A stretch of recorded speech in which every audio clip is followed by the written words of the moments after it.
नमस्कार मित्रों, दुनिया दरबार में आपका स्वागत है। मैं हूं आपका मित्र डीजे।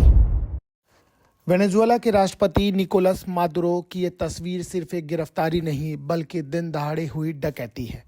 वो डकैती जिसे लोकतंत्र का ठेकेदार बताने वाले अमेरिका ने अंजाम दिया। एक आज़ाद देश के राष्ट्रपति को उसकी पत्नी के साथ उसके बेडरूम से जानवरों की तरह घसीट कर निकालना, इसके बाद बेशर्मी से उसकी परेड करवाना, कहीं आंखों में पट्टी बांधकर घुमाना, कहीं हाथों में हथकड़ी डालकर घुमाना। ये मंजर आज दुनिया को ये बता रहा है कि अगर आप कमज़ोर हैं तो आपके पास कितना तेल क्यों ना हो, जनता का वोट क्यों ना हो, पैसा क्यों ना हो, पर तुम्हारी कोई औकात नहीं। अमेरिका ने साफ कर दिया कि ना खाता ना बही, जो अमेरिका वही सही, या ये कह लीजिए जो अमेरिका के हित में वही सही। उसने दुनिया को आज यह भी स्पष्ट कर दिया कि नियम, कायदे और कानून सिर्फ कमज़ोर देशों के लिए है, अमेरिका के लिए नहीं। यूएन जो है वह सिर्फ कागज़ों तक सीमित है। लोकतांत्रिक बातें वहीं तक अच्छी जहां तक अमेरिका का भला हो, बाकी सब जाएं चूल्हे भाड़ में। इसलिए आज पहली नज़र में ये कहानी आपको हो सकता है अमेरिका और वेनेजुएला की लग जाए, लेकिन ये कहानी पूरी तरीके से अमेरिका के मतलब की है, उसके गिरते हुए डॉलर की साख की है, एक क्रूर कॉरपोरेट वॉर की है। ये कहानी सिर्फ और सिर्फ धंधे की है। इसका लोकतंत्र से कोई दूर दूर तक नहीं लेना देना। यहाँ पर सिर्फ नज़र खजाने पर है, और ये दुनिया की सबसे बड़ी बिजनेस डील कही जाए तो बेमानी नहीं होगी, जिसे अमेरिका ने बंदूक की नोक पर अपनों की गद्दारी के जरिए करवाया। इसमें हम आपको बताएंगे कैसे एलन मस्क का बहुत बड़ा फ़ायदा होने वाला है। इस बदलाव से हम आपको यह भी बतलाएंगे कि कैसे जो लड़ाई सिर्फ तेल तक की नहीं, ये कहानी तेल से कहीं आगे डॉलर की है, बादशाहत की है, सोने के लूट की है, और लैटिन अमेरिका को लेकर अमेरिका के कब्जे की भी है। हम आपको बताएंगे कैसे आज अमेरिका ने इस घटना से दुनिया को डरा दिया, और तो और डिजिटली गुलाम भी बना दिया। हम आपको यह भी बताएंगे कैसे अमेरिका इस तरह की कार्रवाई को अंजाम देता है। बार बार इतिहास में उसने कब कब, कहाँ कहाँ, क्या क्या किया, और तो और भारत को इस घटना से क्या सीखना चाहिए, ये भी महत्वपूर्ण हो जाता है। भारत के अगल बगल जितने भी देश हैं वहाँ पर भी ये दिखाई पड़ता है।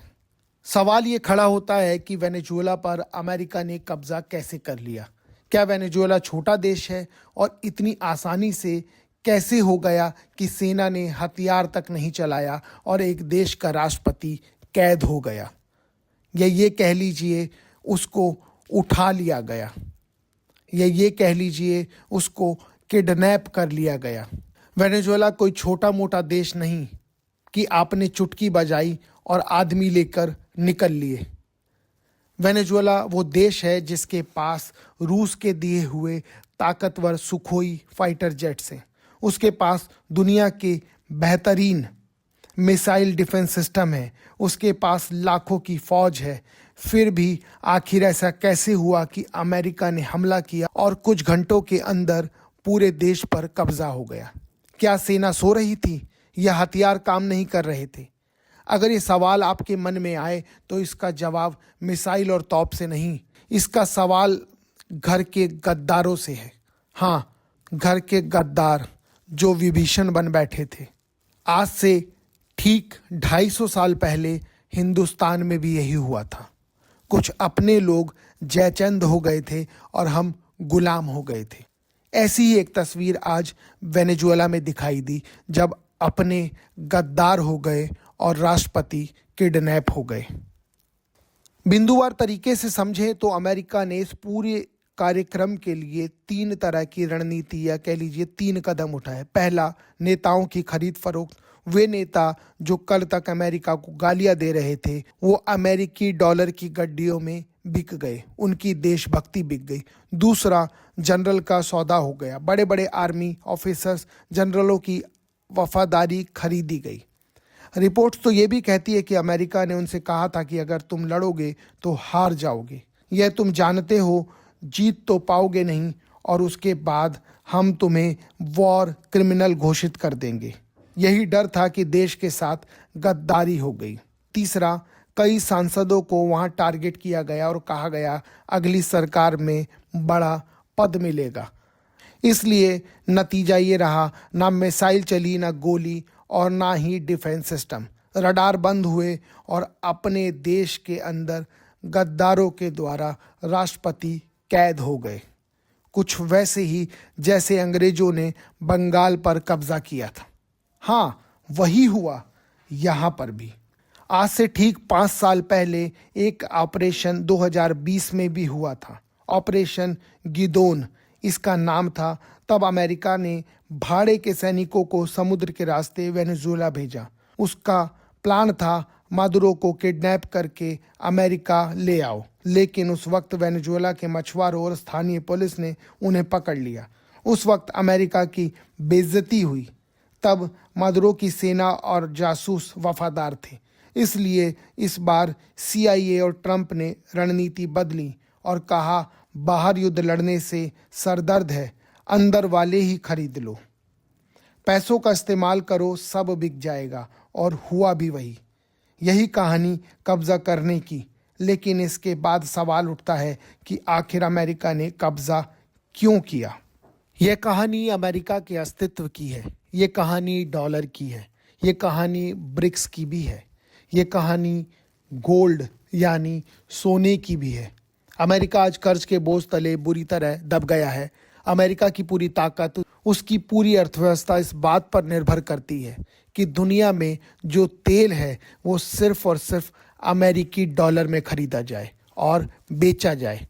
इसे पेट्रो डॉलर भी कहते हैं। इसके जरिए अमेरिका बिना कुछ किए अरबों डॉलर कमाता रहता है, और इस डॉलर का दबदबा बनाए रखने के लिए अमेरिका किसी भी हद तक जाने को तैयार है। आप पीछे मुड़कर देखिए, इराक में सद्दाम के साथ क्या हुआ था। अमेरिका की तरफ से पहले कहा गया कि उसके पास विनाशकारी हथियार है, जैसा इस बार वेनेजुएला में कहा गया कि दुनिया भर में ड्रग्स की सप्लाई हो रही है।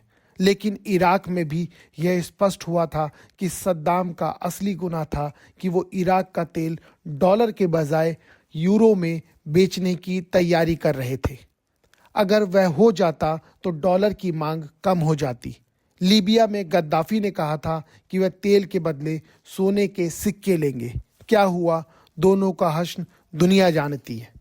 वेनेजुएला के साथ भी आज यही हो रहा है। वेनेजुएला के पास इस वक्त दुनिया का सबसे बड़ा तेल भंडार है, सऊदी अरब से भी ज़्यादा। साल 2025 में डॉलर की कीमत गिर चुकी है। दुनिया के कई देश डॉलर छोड़कर अपनी करेंसी में व्यापार कर रहे हैं।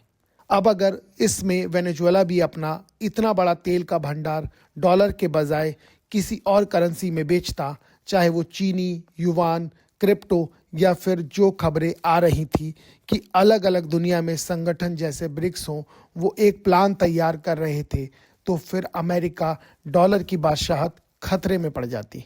इसलिए कहानी मदुरो को हटाना या लोकतंत्र बचाने की नहीं थी, ये अमेरिका के डॉलर को वेंटिलेटर से हटाने की थी। अमेरिका को वेनेजुएला का तेल चाहिए था, लेकिन अपनी शर्तों के आधार पर। कुछ रपटें तो ये भी कहती हैं कि इसमें एक खजाना और भी है जिसकी बात नहीं हो रही। बहुत बड़ी लूट है जिसकी तरफ ध्यान नहीं जा रहा। वो है सोना यानी कि गोल्ड। असली खेल तेल के साथ साथ अपनी बैलेंस शीट को सुधारने और भविष्य के टेक्नोलॉजी पर कब्जा करने का भी है, क्योंकि वेनेजुएला की ज़मीन जो है उसके नीचे सिर्फ काला सोना यानी तेल ही नहीं, वहाँ पीला सोना भी है यानी गोल्ड। अगर आंकड़ों को आप गौर करें, वेनेजुएला के पास लैटिन अमेरिका का सबसे बड़ा सोने का भंडार है। करीब 161 टन सोना वहाँ के सेंट्रल बैंक की तिजोरियों में रखा है।